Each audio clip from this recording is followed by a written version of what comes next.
ግብረ ሕማማት ሰኞ ሌሊት በአንድ ሰዓት የሚነበብ ምዕራፍ 1 ክፍል 1 ትንቢተ ሶፎንያስ ምዕራፍ 1 ከቁጥር 1 እስከ 12። የነቢዩ ሶፎንያስ ትንቢት በረከቱ ከእኛ ጋር ለዘላለሙ ትኑር አሜን። የአማርያ ሰው ወደሚሆን ወደ ሴዴቅያስ ልጅ ወደ ጎዶልያ ልጅ ወደ ኩስ ልጅ ወደ ሶፎንያስ በይሁዳው ንጉሥ በአሞጽ ልጅ በኢዮስያስ ዘመን የመጣ እግዚአብሔር ቃል ይህ ነው። እግዚአብሔር ከዚህ ዓለም መጥፋትን ይጠፋሉ አለ። ከብቶችና ሰዎች ያልቃሉ፣ የባሕር ዓሣዎችና በሰማይ የሚበሩ አዕዋፍም ያልቃሉ። ኃጢአት የሚሠሩ እስራኤልም ተማርከው ሄደው በጎዳና ይደክማሉ። የበደሉትን ሰዎች ከዚህ ዓለም አጠፋቸዋለሁ አለ እግዚአብሔር። ሆሴዕ ምዕራፍ 4 ከቁጥር 3። እግዚአብሔር በኢየሩሳሌምና በይሁዳ በሚኖሩ ሰዎች በሁላቸው ላይ ገጸ መዓቴን አነሳለሁ፣ የጣዖታቱን ስምና የጠንቋዮቹን ስም አጠፋለሁ አለ። በሰገነት ግንብ ሆነው ለሰማይ ከዋክብት የሚሰግዱ ሰዎችን በንጉሣቸው በእግዚአብሔር ስም በሐሰት የሚምሉ ሰዎችንም አጠፋቸዋለሁ አለ። እግዚአብሔርም የሚርቁ ለእግዚአብሔርም የማይታዘዙ ሰዎችን አጠፋለሁ አለ። እግዚአብሔር ቀን ደርሳለችና እግዚአብሔርም መሥዋዕት አዘጋጅቷልና ለሹመት ለምክር የተመረጡትን ለይቷቸዋልና ከፈጣሪያችሁ ከእግዚአብሔር ገጸ መዓት የተነሳ ፍሩ። እግዚአብሔር ሰውን መሥዋዕት አድርጎ ይሆናል። የጣዖቱ ሁሉ አጠና በሚጠፋበት ቀን እንዲህ ይሆናል። አለቆችንም የንጉሥንም ወገኖች የጣዖታቱን ልብስ የሚለብሱ ሰዎችንም ሁሉ አጠፋችኋለሁ። በፈጣሪያቸው በእግዚአብሔር ማደሪያ ቤተ መቅደስ ዓመፅን፣ ተንኰልን የሚምሉ ሰዎችን ሁሉ ያን ጊዜ ተገልጬ በአደባባይ እበቀላቸዋለሁ። እግዚአብሔር ያን ቀን እንዲህ ይሆናል አለ። የነደፉ በውስጥ ከሚወጉት ሰዎች የተነሳ የጩኸት ቃል በአደባባይ ይሰማል። ከውስጥም ሽብር፣ ጽኑ ሰልፍም በኮረብታ ይደረጋል አለ።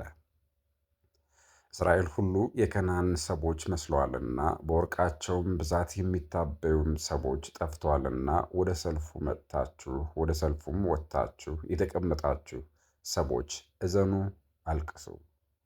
እግዚአብሔር ያን ቀን እንዲህ ይሆናል አለ። ኢየሩሳሌምንም በእውቀት ፋናዬ እበረታባታለሁ። እግዚአብሔር በጎ ነገር አያደርግም ክፉም አያደርግም እያሉ ሕጋቸውን የሚንቁ የሚያቃልሉ ሰዎችንም እበቀላለሁ።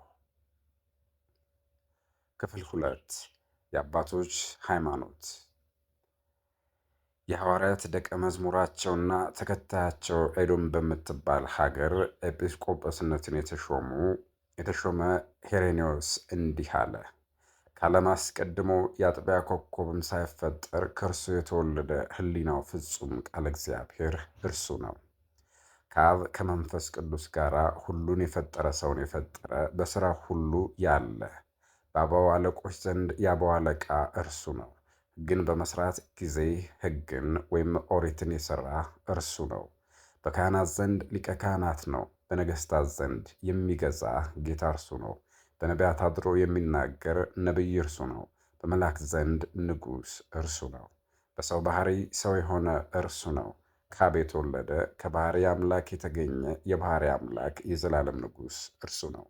ኖኅን የጠበቀ አብርሃምን የመራው ከይስሐቅ ጋር የታሰረ ከያዕቆብ ጋር እንግዳ የሆነ ከዮሴፍ ጋር የተሸጠ እርሱ ነው። በሙሴ አድሮ ሕዝቡን የመራ ሕግን የሠራላቸው ለኢያሱ ርስትን የሰጠው በእርሱም አድሮ ለእስራኤል ልጆች ያወረሳቸው እርሱ ነው። በዳዊት አድሮ የተናገረ በነቢያት አድሮ ሕዝቡን ያስተማረ እርሱ ብቻ ነው። ከቅድስት ድንግል ማርያም ሰው የሆነው እርሱ ነው። በቤተልሔም ተወለደ፣ በጨርቅ ተጠቀለለ፣ በበረት ተጣለ። ከብት ጠባቂዎች አዩት፣ መላእክት አመሰገኑት፣ ሰብአ ሰገል ሰገዱለት። ዮሐንስ ገለጠው፣ በዮርዳኖስም አጠመቀው። በገዳም ተፈተነ፣ እርሱም የእግዚአብሔር እንደሆነ ታወቀ። ሐዋርያትን ወደ እርሱ ሰብስቦ ወንጌልን አስተማረ፣ ድውያንን ፈወሰ፣ አንካሳን እንዲሄድ አደረገ፣ ለምጻሞችን አነጻ፣ የዕውራንን ዓይን አበራ፣ ሙታንን አስነሳ። በምኩራብ ሲያስተምር ታየ። የአይሁድ ሕዝብ ግን አላመኑበትም። የሐዋርያት ተከታዮቻቸው አያቴና በምትባል ሀገር ኤጲስቆጶስነት የተሾመ በአርዮስ ፋጎስ የሚያስተምር ዲዮናስዮስ ዳግመኛ እንዲህ አለ። የሥላሴ ገጻት በየአካላቸው ልዩ ሲሆን በመለኮት አንድነት ጸንተው ይኖራሉ። አንድ ሲሆኑ ሦስት አካላት አብ፣ ወልድ፣ መንፈስ ቅዱስ መገለጣቸው ሦስት ናቸውና አመስግኗቸው። አብ ብርሃን ነው፣ ከአብ የተወለደ ቃሉ ወልድም ከብርሃን የተገኘ ብርሃን ነው። እንዲሁም ከአብ የሰረጸ መንፈስ ቅዱስም ከብርሃን የተገኘ ብርሃን ነው። ከአብ የወልድ መወለድ የመንፈስ ቅዱስ መሰረጽ በእጹብ ይወሰናል እንጂ እንዲህ ነው ተብሎ አይነገርም። ከሕሊናት ሁሉ በላይ ነው፣ አይመረመርም። በዚህ ዓለም ገዢ አለቃ የሚባል ሁሉ ከእነርሱ ተሹሞ ነው። ሁሉን የፈጠሩ የሁሉ መገኛ ናቸውና ሁሉም በቸርታቸው ለመፍጠር በቅተዋልና አመስግኗቸው። የባሕሪ አዋቆች የባሕሪ ደጎች ናቸውና ሰዎች ሁሉ አምነው በዳኑ ጊዜና በኑሯቸው ያለ ጥፋት ኃጢአት የሌለባቸው ፍጹማን በሆኑ ጊዜ እንደ ደጋጉ ካህናት ሰውን እንደ መውደዳቸው መጠን በባሕርያቸው ያዩአቸዋል። ራእይን ማኅደርን ከሚሉት አንዱ ከአካሎቻቸው በአንዱ አካል ተዛምዶናልና በሰው ማደር መረጡ። በአብ በመንፈስ ቅዱስ ቅኔ ፈቃድ ወልድ እጅ ኢየሱስም ሰው ለመሆን በቃ። በንጽሕት ድንግል ማርያም ማኅፀን አደረ። ድንቅ ድንቅ በሆነ ምስጢር ከእርሷ ተወለደ። በቅዱስ ማኅፀኗ በዕረሰ ሕማማት እንዳለው ጥንት የሌለው ዘለዓለም የሚኖር እርሱ ከማዕረጋት ሁሉ በላይ ከፍጡራንም ሁሉ በላይ በሚሆን ተዋሕዶ የእኛን ባሕሪ ነስቶ ዘመን ተቆጠረለት። የእነዚህ መምህራን በረከታቸው ለዘላለሙ ከእኛ ጋር ይሁን፣ አሜን። ተአምረ ማርያም። ልመናዋ ክብሯ በእኛ ላይ ለዘላለሙ ይደርብንና በሁለት ወገን ድንግል የምትሆን አምላክን የወለደች ንጽሕት ድንግል እመቤታችን ማርያም ያደረገችው ተአምር ይህ ነው። ለአባ አሞኒ ስሙ በሆር የሚባል ረድእ ነበረው። ይህም መነኮስ ፍጹም ታራሚና መንፈስ ቅዱስ ያደረበት ነበር። ብዙ ጊዜም ታላላቅ ነገርን የሚያይ ነበር። ከዚህ በኋላ አባ ብሖር ከአባ አሞኒ ዘንድ አንድ ጊዜ ወጥቶ ወደ በረሃ ሄደ። በግንባሩም ተደፍቶ ሳይበላና ሳይጠጣ ቀና ብሎም የፀሐይን መውጣትና መግባት ሳያይ በበረሃ በእግዚአብሔር ፊት ወድቆ 40 ቀንና 40 ሌሊት ኖረ። በ40ኛው ቀን ፍጻሜ የእግዚአብሔር እናት በሁለት ወገን ድንግል የሆነች ንጽሕት ድንግል ማርያም በማይመረመር ክብር እጅግ ብርህት ሆና ተገለጸችለት። በዚህ ክብር ሆና ባየኋት ጊዜ እኔ ፈርቼ በፊቷ በምድር ላይ ወደቅሁ አለ። እርሷም አነሳችኝ። የታመንህ የእግዚአብሔር አገልጋይ ብሖር ሆይ በጌታዬ ኃይል በርታ፣ ጽና አለችኝ። እኔም በዚህ በታላቅ ክብር ውስጥ ያለሽ አንቺ ማነሽ አልኳት። እርሷም ስሙ ሕይወት የሚባል የሰማይና የምድር ጌታ ከኔ ሰው ሆኖ የተወለደ እናቱ ማርያም እኔ ነኝ። ዓለምን እስከ አዳነ ድረስ መከራ የተቀበለ አሁንም የልጄ ኢየሱስ ወዳጅ ብሖር ሆይ አንተ የምታመልከውን ክርስቶስን ታይ ዘንድ ተነሳ አለችኝ። እኔም ወደ ምስራቅ ስመለከት ከሰማይ ላይ የብርሃን ሰረገላ 4 ኪሩቤል ተሸክመውት በላዩም ላይ ቸሩ መድኃኒታችን ተቀምጦ አየሁ። እልፍ አእላፋት ብዙ የሚሆኑ የመላእክት ሰራዊት እያመሰግኑት ነበር። እኔም ያን ጊዜ አባ ብሖርና አሞኒ በዓለም ያለውን ክፉ ነገር ሁሉ ተዋግታችሁ ድል የምታደርጉ ብርቶች ልባችሁን አጠንክራችሁ በማሸነፍ እስከ ዕድሜያችሁ መጨረሻ ኑሩ እያለ እንደዚህ ሲል ሲናገር ሰማሁት። ከዚህም በኋላ ከእኔ ዘንድ ወደ ሰማያት ወጣ። ወዳጆቼ ሆይ ስለ ጽድቅ ስለ እውነት የሚደክሙትን ጻድቃን እንደምትጎበኛቸውና እንደምትገለጽላቸው ልጇን ኢየሱስንም እንደምታሳያቸው እወቁ። በሁለት ወገን ድንግል የሆነች አምላክን የወለደች ቅድስት ንጽሕት እመቤታችን ማርያም ለአባ ብሖር እንደተገለጸችለት ለእኛም ትገለጽልን። ልጇን ኢየሱስን እንዳሳየችው እንደ እርሱ ታሳየን። ልመናዋ ክብሯ ከእኛ ጋር ለዘላለሙ ይኑር አሜን። ማርያም ሆይ ታምርሽን እናከብረዋለን፣ ከከበረ ወንጌልም አናሳንሰውም። መመኪያችንና ከጥፋት የሚያድነን እርሱ ነውና። ከእርሱም አንዲት ቃል ከምትነጥብና ከምትጣል የሰማይና ምድር ማለፍ ይቀላል። ወላዲተ አምላክ ማርያምን በለ ሰብሰ ወሩካቤ በይነ እንዳለ። መቅድመ ተአምር ኢየሱስ ተአምረ ኢየሱስ። በወንጌላዊት ሃይማኖታቸው ውስጥ የሚደርስባቸውን መከራ በማስገንዘብ ጌታችን አምላካችን መድኃኒታችን ኢየሱስ ክርስቶስ ያደረገው ድንቅ ተአምር ይህ ነው። ይቅርታውና ቸርነቱ ከእኛ ጋር ለዘላለሙ ይኑር አሜን። ከእናንተ ውስጥ እያንዳንዱ ለአንበሶች የሚሰጥ አለ፣ በሾተል የሚታረድ አለ።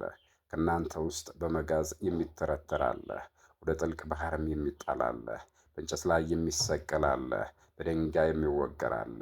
በዛም ወራት ልጆቻቸው በስማቸው ትንቢት እስከሚናገሩ ድረስ በሃይማኖት በሚጸኑ ሰዎች ላይ መንፈሴን አሳድራለሁ። እኔ ካደረግኩት ታምራት የሚበዛ ከስጋቸው ላይ ታምራትን አሳያለሁ። ወንድሞች ሆይ በመከራ ዘመን ደስ ይበላችሁ፣ በእርሱ በመታገሳችሁ መንግሥቴን ትወርሳላችሁና ብሏልና። የሚያምንብኝ ቢያዝን ቢተክዝ እንኳን እኔ ከእርሱ ጋር እሆናለሁ አረጋጋውም አለሁ ብሏል። ጥቂት ቀን ከእናንተ ጋር እኖራለሁ፣ ከእናንተ ዘንድ እሄዳለሁና ጥቂት ቀን አታዩኝም። ሁለተኛም ወደ እናንተ እመለሳለሁ። በስሜ የለመናችሁትን ሁሉ አባቴ እንደሚሰጣችሁ እወቁ።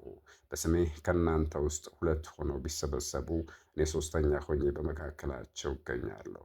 አስቀድሞ በእኔ ባትሰነካከሉብኝ ኖሮ ሁለተኛ እስክመጣ ድረስ ከእናንተ ውስጥ ማንም ከዚህ ዓለም ባልተሰደደም ነበር። ቁጥራችሁ በአባቴ ዘንድ የተጠበቀ እንደሆነ ስማችሁም በሕይወት መጽሐፍት የተጻፈ እንደሆነ እወቁ። ወደ እናንተ ተመልሼ እስክመጣ ድረስ እኔ እጠብቃታለሁና ከራሳችሁ ፀጉር አንዲት እንኳን አትወድቅም። አሕዛብ ደስ እንደሚላቸው እናንተ ግን እንደምታዝኑ እንደምትተክዙ እወቁ። እናንተ በዚች ዓለም ውስጥ ከሚኖሩ አሕዛብ አይደላችሁምና። ከእነርሱ ወገን ሆናችሁስ ቢሆን በተድላ ደስታቸው እንደነሱ ደስ ባላችሁ ነበር።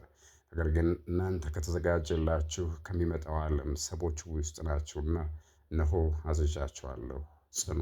ከምስራቅና ከምዕራብ ሰዎች ጋር ሰልፍ የሚሆንበት ጊዜ ከመድረሱ አስቀድሞ ነቅታችሁ ትኖሩ ዘንድ ዳግመኛ አዛችኋለሁ። አራዊት ሁሉ የሰውን ልጅ ይፈሩታል፣ ከእነርሱም ይደነግጣሉ። እርሱም ነግሶባቸው ይኖራል ብሎ ነቢዩ ዳንኤል እንደተናገረ መንግሥታት ሁሉ እንደሚጠፉና እንደሚያልፉ እወቁ። በስሜ ለሚያምኑ ግን መንግሥታቸው ለዘላለም አያልፍም። እናንተም እስከ ዓለም ዳርቻ ውስጥ ድረስ ሰዎችን በአብ በወልድ በመንፈስ ቅዱስ ስም አጥምቋቸው። ያመነ የተጠመቀ ለዘላለሙ ይድናል። ያላመነ ያልተጠመቀ ግን የአለቆችና የባለሥልጣኖች መንግሥታቸው በተሻረ ጊዜ በሁለተኛ ሞት ይሞታል። ባልጠረጠራችሁት ሰዓት እንደ ሌባ ይመጣልና ጠላት ሞትን ተጠንቅቃችሁ ጠብቁት። ለኮራዚ ወዮላት፣ ለቤተሳይዳ ወዮላት። ጽፍ ድርብ ወዮታ ለሚገባት ቅፍርናሆም ወዮላት። እስከ ሰማይ ብትወጣ ወደ ሲኦል በታች ትወርድ ዘንድ አላትና። ባቢሎንና ፋርስ እንደሚጠፉ ጨለማ ወይም መከራ ከወደ ሰሜን ሀገር እንደሚመጣ ምድርም እንደምትጨልም እወቁ። ያን ጊዜም የቁጣዬ በትር የማያምኑበትን ሁሉ ላይ ይቀጣል። የፋርስ መንግሥትና በዙሪያዋ ያሉም ነገሥታት ሁሉ ያልፋሉ።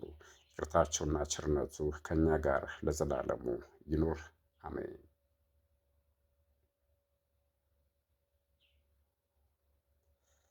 ክፍል 3 ዲያቆን ከወንጌል በፊት እንዲህ ይበል። እግዚአብሔርን ፈጽሜ አመሰግናለሁ። አቤቱ ወደ አንተም መላልሼ የለመንሁትን ልመናዬን ስማኝ። ልቦናዬን ይቅር ብለህ ልመናዬን ስማኝ ይልሃል። ሕዝቡም ይህን ይቀበሉ። ዲያቆኑ ቁሙና አድምጡ። ይበል። ካህኑ ዮሐንስ ያስተማረው ቅዱስ ወንጌል የእግዚአብሔር ልጅ ቃል ነው ይበል። ከአረማውያን ወገን ከጽር ሰዎች ይሰግዱ ዘንድ ለበዓል ይወጡ ነበሩ። እነርሱም የገሊላ የቤተሳይዳ ሰው ወደ ሆነው ወደ ፊልጶስ ሄደው አቤቱ ጌታ ኢየሱስን ልናየው እንሻለን አሉት። ፊልጶስም ሄዶ ለእንድርያስ ነገረው። ፊልጶስና እንድርያስም ሄደው ለጌታ ኢየሱስ ነገሩት።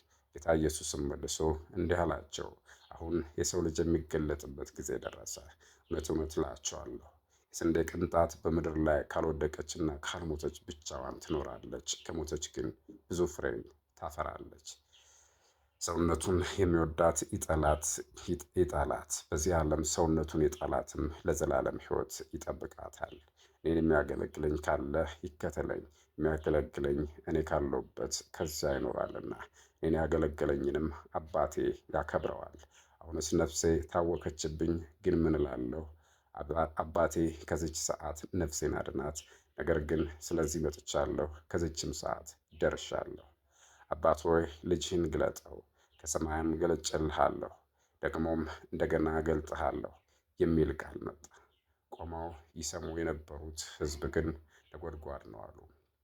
መልአክ ተናገረው ያለም አሉ። ጌታ ኢየሱስ መልሶ ይህ ቃል የመጣ ስለ እናንተ ነው እንጂ ስለ እኔ አይደለም አላቸው። አሁን የዚህ ዓለም ፍርድ ደረሰ እላቸዋለሁ። ከእንግዲህ ወዲህ የዚህን ዓለም ገዢ ወደ ውጭ አስወጥተው ይሰዱታል። እኔም ከምድር ከፍ ከፍ ካልኩ ሁሉን ወደ እኔ እስባለሁ። ይህንም ያለው በምን ሞት ይሞት ዘንድ እንዳለው ሲያመላክታቸው ነው። ሕዝቡም እኛስ በኦሪት ክርስቶስ ለዘላለም እንዲኖር ሰምተን ነበር፣ እንዲህ አንተ እንዴት የሰው ልጅ ከፍ ከፍ ይል ዘንድ አለው ትለናለህ?